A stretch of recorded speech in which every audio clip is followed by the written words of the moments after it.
Hi, I'm Henry Crew, and in this video I'm going to be reviewing the Tiger 900 Rally Pro. I was lucky enough to spend a couple of weeks with this bike over Christmas. Triumph did lend me the bike for that time, but it's not sponsored by them in any way. Just to put into perspective how unbiased I am, they haven't spoken to me in over a year because I wasn't a massive fan of the 1200 Scrambler, but I do own a Triumph Street Triple, so for me it's more about the individual bikes and not about the brands themselves. Luckily, the new Triumph Tiger is an exceptional bike.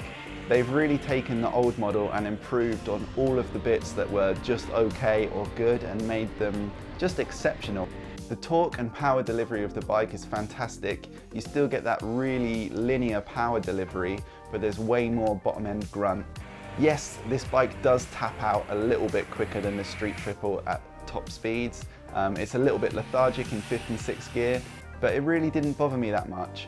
It's not going to be able to fight with those larger capacity bikes at the top speeds, but I enjoyed every second I spent on this bike, and it wasn't really a point where I was begging for more power. As with the rest of the triple range, the handling of this bike is spot on.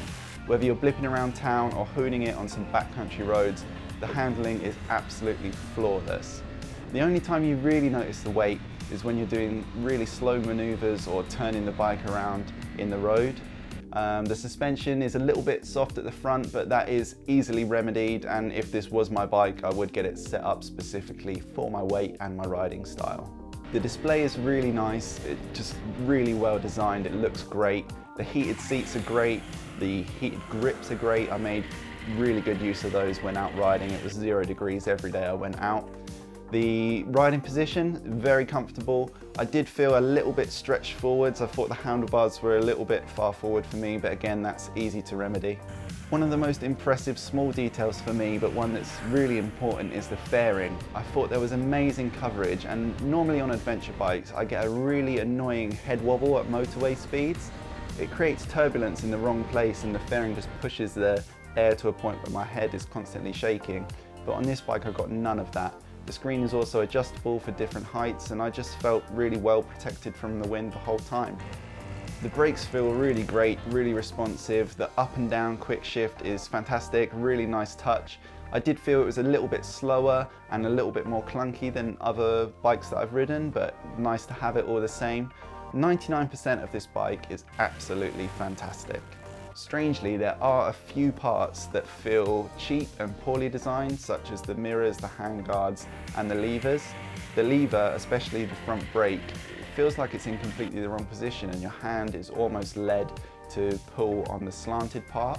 All of this is in real contrast to the rest of the bike. You've got beautiful elements like the TFT display, and then little quirks like this, which aren't big problems and are easily remedied. But when you're spending 15 grand on a bike, they're the kind of things that you expect to already have been done, and you don't really want to drop a couple of £100 fixing them. I would love to have seen semi-active suspension on this bike, especially with so many amazing riding modes to choose from.